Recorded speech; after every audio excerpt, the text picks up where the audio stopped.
आज के इस वीडियो के अंदर हम लोग शैडो टूल के बारे में पढ़ेंगे। यहाँ पर आकर के देखेंगे शैडो टूल दिखाई दे रहा है। अगर आप लोगों को ये नहीं दिखाई दे रहा होगा तो यहाँ पे देखेंगे एक छोटा सा एरो बना हुआ है, इस पर क्लिक करेंगे एक लिस्ट आएगी जिसके अंदर बहुत सारे टूल दिए हुए हैं। धीरे धीरे हम लोग इन सब टूल के बारे में पढ़ेंगे। अभी के लिए हम लोग सबसे पहले वाले को सिलेक्ट कर लेते हैं जो कि शैडो टूल है। शैडो टूल जैसा कि नाम से ही पता चल रहा होगा किसी भी ऑब्जेक्ट का परछाई देने के लिए किया जाता है, या फिर हम लोग मल्टीपल ऑब्जेक्ट को एक साथ में सिलेक्ट करके उसके ऊपर परछाई दे सकते हैं, या फिर किसी टेक्स्ट के ऊपर भी हम लोग इसको अप्लाई कर सकते हैं। हम लोग सबसे पहले यहाँ पे कोई भी ऑब्जेक्ट बना लेते हैं। मैं यहाँ पे सर्कल ले लेता हूँ। इस तरीके से मैं ड्रॉ कर देता हूँ, एक सर्कल बना देता हूँ। इसका कलर आप अपने मर्जी के हिसाब से देना चाहे दे सकते हैं। मैं यहाँ पे येलो दे देता हूँ।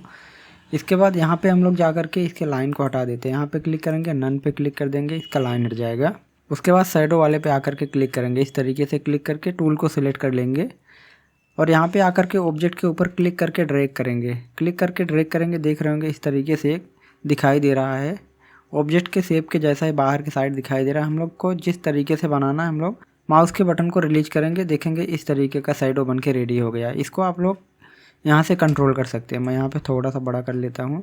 यहाँ पे देखेंगे कुछ पॉइंट दिए हुए हैं। ये जो चौकोर का पॉइंट दिया हुआ है, इससे हम लोग शैडो के पोजीशन को चेंज कर सकते हैं। जिधर भी खिसका करके ले जाएंगे उधर साइड ये पोजीशन सेट हो जाएगा। उसके बाद यहाँ पे सेंटर में देखेंगे एक इस तरीके का लाइन दिखाई दे रहा है। इसको क्लिक करके हम लोग ड्रैग करेंगे तो शैडो की ओपासिटी को हम लोग कम या ज़्यादा कर सकते हैं। जितना हम लोग सेंटर के साइड में लाएंगे इस तरीके से हल्का शैडो बनेगा। इधर साइड लाएंगे शैडो पूरा गाढ़ा बनेगा इस तरीके से। इसको हम लोग कंट्रोल कर सकते हैं और हम लोग इन सारी चीज़ों को ऊपर प्रॉपर्टीज बार में भी कंट्रोल कर सकते हैं। यहाँ पे देखेंगे ऑटोमेटिक प्रॉपर्टी चेंज हो गया है। मैं यहाँ पे इसको थोड़ा सा छोटा कर लेता हूँ, इस तरीके से रख देता हूँ। यहाँ से हम लोग इन सबको चेंज कर सकते हैं। यहाँ पे देखेंगे सबसे पहले प्रीसेट का ऑप्शन दिखाई देता है।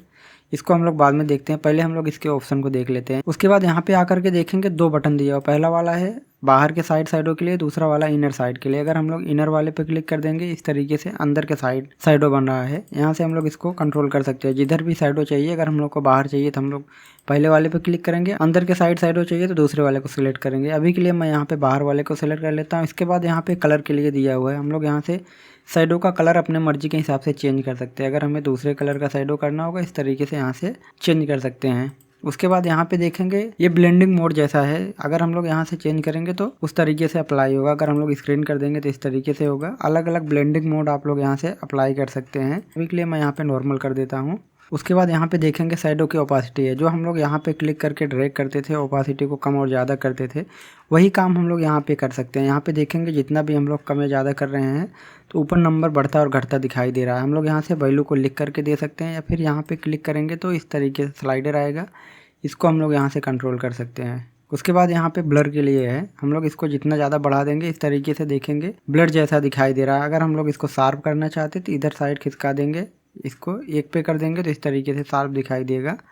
0 कर देंगे तो बिल्कुल शार्प दिखाई देगा। इसको हम लोग यहाँ से बॉर्डर को ब्लर कर सकते हैं, जितना चाहे उतना कर सकते हैं। इस ब्लर को हम लोग फेदरिंग बोलते हैं। यहाँ पे देखेंगे तो लिखा हुआ है फेदरिंग हमें किस तरीके से रखना है। इसके अंदर लिस्ट आएगी, इसमें से आप लोग जिस टाइप का फेदरिंग सेलेक्ट करना चाहे यहाँ से सेलेक्ट कर सकते हैं। यहाँ पे लिनियर स्क्वाड दिया हुआ है। इन सब चीज़ों को आप लोग सेलेक्ट करके देख सकते हैं। इसके अंदर जो यहाँ पे बॉर्डर में फेदर दिखाई दे रहा है, इसको हम लोग इन सब चीज़ों से कंट्रोल कर सकते हैं। उसके बाद में यहाँ पे नंबर दिया हुआ है। हम लोग यहाँ पे जो पोजीशन यहाँ से सेट करते थे सेम वही चीज़ यहाँ पे नंबर में भी हम लोग दे करके उसको रख सकते हैं या फिर हटा सकते हैं। ये तो रहा शैडो का बनाने के बारे में। और यहाँ पे सबसे लास्ट में आकर के देखेंगे शैडो को क्लियर करने का ऑप्शन दिया हुआ है। यहाँ पे आकर के क्लिक कर देंगे, जो भी हमने शैडो बनाया था वो क्लियर हो चुका है। उसके बाद फिर से हमें शैडो बनाना होगा तो हम लोग शैडो टूल को सिलेक्ट करके इस तरीके से ड्रैग करेंगे और वो शैडो बन जाएगा। और हम लोग यहाँ पे देख लेते हैं कुछ प्रीसेट पहले से बना हुआ है। यहाँ पे क्लिक करेंगे, इस तरीके से दिखाई दे रहा है। माउस को यहाँ पे लेके आएंगे तो साइड में देखेंगे एक लिस्ट आएगी जिसके अंदर उसका प्रीव्यू दिखाई दे रहा होगा। हम लोग जिस तरीके का शैडो लेना चाहे यहाँ से ले सकते हैं। जैसे मैं यहाँ पे क्लिक कर देता हूँ तो ऑटोमेटिक उसका शैडो इस तरीके से हो गया है। दूसरा यहाँ पे हम लोग इस पर क्लिक कर देते हैं तो इस तरीके का शैडो हो गया है।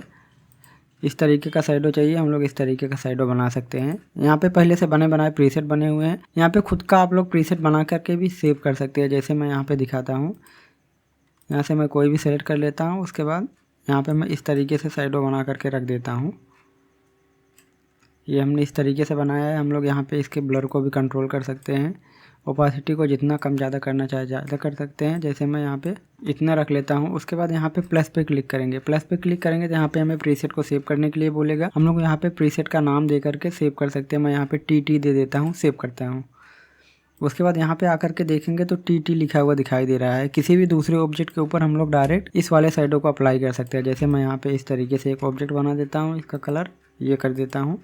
इसको सेलेक्ट रखेंगे, उसके बाद साइडों वाले पे जाएंगे, प्रीसेट पे जा कर के TT वाले को अप्लाई कर देंगे तो सेम उसी तरीके से इसके ऊपर ये इफेक्ट अप्लाई हो जाएगा। साइडों का प्रयोग खाली हम लोग ऑब्जेक्ट के ऊपर ही नहीं, टेक्स्ट के ऊपर भी इसका प्रयोग कर सकते हैं। इसके लिए हमें सबसे पहले टेक्स्ट को टाइप कर लेना होगा। मैं यहाँ पे इसको ऊपर कर देता हूँ। इसके बाद यहाँ पे टेक्स्ट टूल लेकर के मैं यहाँ पे कुछ भी टेक्स्ट लिख देता हूँ। मैं यहाँ पे EC लिख देता हूँ इस तरीके से। इसको सिलेक्ट कर लेते हैं, इसको मैं थोड़ा सा बड़ा कर लेता हूँ, इस तरीके से बड़ा कर लेंगे। और यहाँ पर हम लोग फ़ॉन्ट को सिलेक्ट कर लेते हैं जो अपनी मर्ज़ी के हिसाब से अच्छा लगता है। मैं यहाँ पे इस तरीके से ये फ़ॉन्ट ले लेता हूँ।